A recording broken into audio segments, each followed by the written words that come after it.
డబ్బు, అనారోగ్యం, ఉద్యోగం, వ్యాపారం, అప్పులతో బాధపడుతున్నారా? మీకోసమే launch your future program. Hello నమస్తే, వెల్కమ్ టు సుమన్ టీవీ. మనతో పాటు స్టూడియోలో రాజేశ్వరి అమ్మగారు ఉన్నారు. వీరితో ఈరోజు కొన్ని విషయాల గురించి మనం చర్చిద్దాం. అమ్మ నమస్తే. అమ్మ నమస్తే అమ్మ. అమ్మ, ఇప్పుడు జరిగే ప్రతి ఎప్పుడు రోజు ఏదో ఒక సంఘటన చూస్తూ ఉంటాం. అది అంటే ఆడవాళ్ళపైన కానీ మగవాళ్ళపైన కానీ అదేదో అంటే బయట వేరే పర్సన్స్ చేసే కంటే కూడా ఇంట్లో అంటే ఫ్యామిలీ పర్సన్సే ఎక్కువ దాంట్లో ఇన్వాల్వ్ అయ్యి ఉంటున్నారు.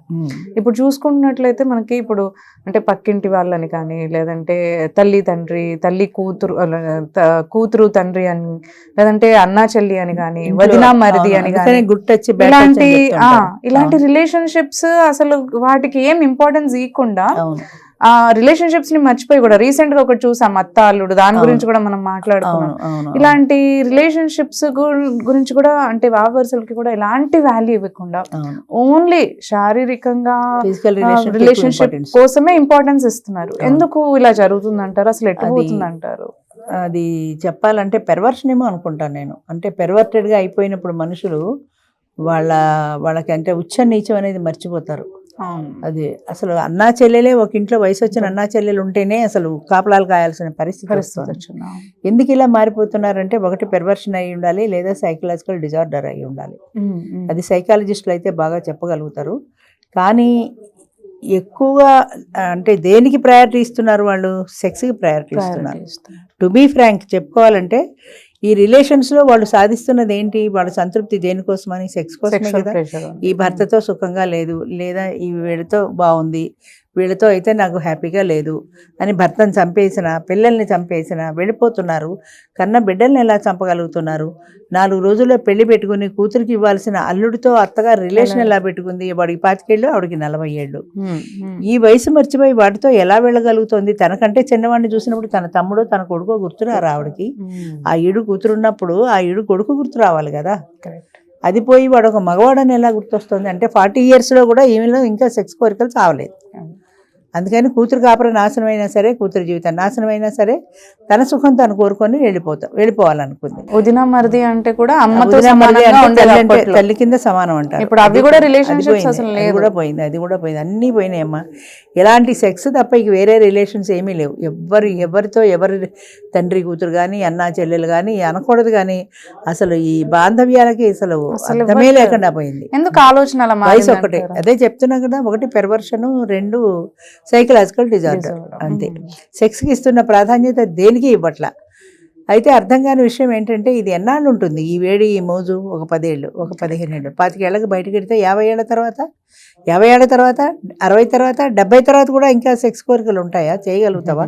నీకు ఆ సామర్థ్యం ఉందా? ఆడదానికైనా మగవాడికైనా. అది ఎందుకు ఆలోచించాలి? ఎప్పుడో 70 గురించి ఎందుకు? ఇవాళ 25లో ఎంజాయ్ చేయి అన్నదే ఆలోచిస్తున్నారు. కానీ 70 తర్వాత మనం ఏం చేస్తామన్నది ఆలోచించట్లా. 70 తర్వాత గురించి ఎందుకు? ఇవాళ హ్యాపీగా ఎంజాయ్ చేయి, ఇవాళ ఇవాళ హ్యాపీనెస్ తప్ప రేపు అన్న దాని గురించి వాటి గురించి కూడా కాదు. ఈ మూమెంట్ హ్యాపీగా ఎంజాయ్ చేసి మాట్లాడుతున్నారు అంతే. రేపు ఎలా ఉంటుందో తెలియదు, హ్యాపీగా ఉంటున్నావా లేదా అని అంతే అంతే.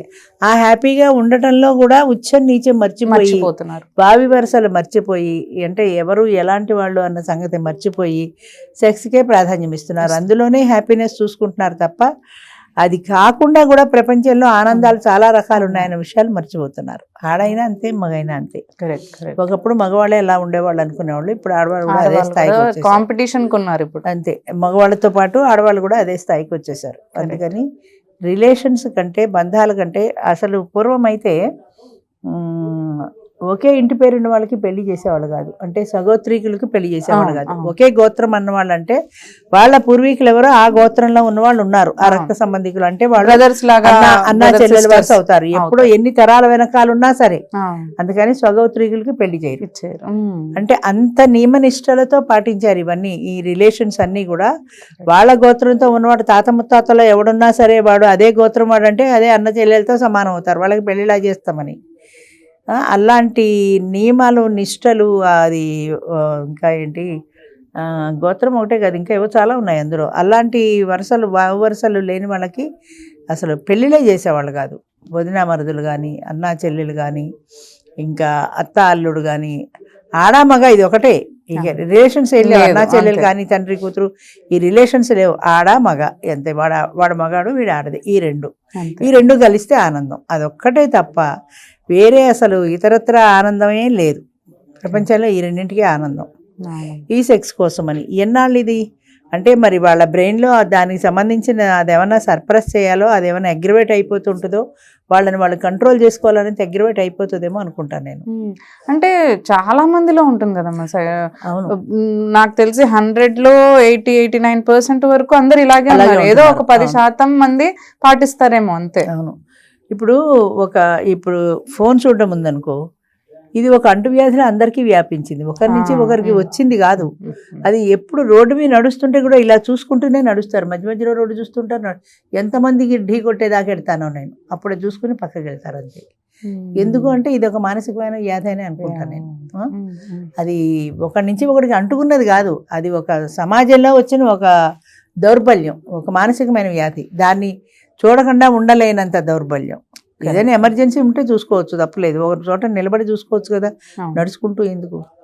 అంచేత ఈ ఫోన్ ఎలాగో ఇంకా ఇలాంటి దురలవాట్లు చాలా ఉన్నాయి కదా, టీవీలో, సినిమాలో, పబ్లో, ఇవేవి కూడా మానలేని మానసిక బలహీనత.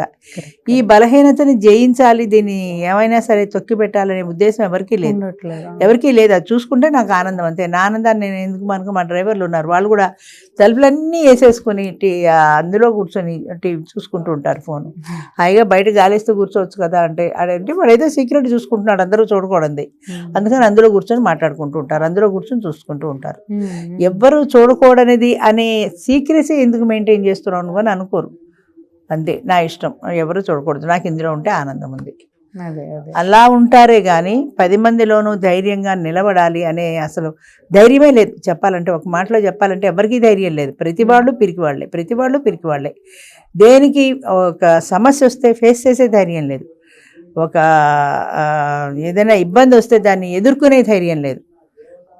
ఎంతసేపు తప్పించుకుని ఎస్కేప్ అయి తిరిగివాడు ఎక్స్పర్ట్ సుమతి అన్నట్టుగా దాన్ని పక్కకు పడేసి వెళ్ళిపోతూ ఉంటారు అంతే. అది మళ్ళీ మీదకి వస్తే మళ్ళీ పక్క దోసేస్తూ ఉంటారు. అదేదో నెత్తి మీదకి వచ్చినప్పుడు సంగతి చూసుకుందాలని అవాయిడ్ చేసేయటమే కానీ ఒక్కసారి కూర్చొని దాన్ని ఫేస్ చేసి పర్మనెంట్గా సాల్వ్ చేసుకుంటే గొడవ ఉండదు కదా అనే ధైర్యం సృష్టిలో ఎవరికీ ఉండట్లేదమ్మా ఈ రోజుల్లో, చాలా విషయాల్లో. అంచేత అది తప్పించుకుంటే చాలు, ఇవాళకి అది తప్పిపోతే చాలు, రేపు వస్తే రేపు చూద్దాం, ఎల్లుండి వస్తే ఎల్లుండి చూద్దాం అని. మెంటల్ స్టెబిలిటీ కూడా లేదు, మెంటల్ స్టెబిలిటీ కూడా లేదు, కరెక్ట్. మెంటల్ స్టెబిలిటీ లేదు, శాశ్వతమైన ఆనందం అనేది ఏదీ లేదు. ఈ క్షణికమైన సుఖం, ఈ సెక్స్లో నాకు ఈ ఆనందం ఉంది అంతే. ఈ ఆనందం కోసం, ఈ 2 నిమిషాలు, ఈ 3 నిమిషాల ఆనందం కోసం అని నేను ఎంతైనా తప్పు చేస్తాను. తప్పు, పాపం, పుణ్యం ఎప్పుడో పోయినాయి. ఇదివరకు కూడా చాలాసార్లు చెప్పాను, ఇది తప్పు, అది నరకం ఉంటుంది, ఇలా ఉంటే స్వర్గం ఉంటుంది అని చెప్పేవారు. సింగినాథం, నరకం స్వర్గం తర్వాత సంగతి. ఇవాళ నాకు ఆనందంగా ఉంది కదా, అది చాలు. చచ్చిపోతే నేను చూడొచ్చానా ఏంటి, అప్పటి సంగతి అప్పుడు చూద్దాం అనుకునే వాళ్ళే కానీ పూర్వం అలా ఉండేది కాదు. ఇది తప్పు, ఇది పాపం, ఇది పుణ్యం అన్న భయాలు ఉండేవి, ఇప్పుడు లేవు అవి. ఒక ఆడ మగ కలుసుకోవడంలో మాకు రైటు, దానికి వయసుతో సంబంధం లేదు, బంధుత్వంతో సంబంధం లేదు, దేనితోటి సంబంధం లేదు అంతే.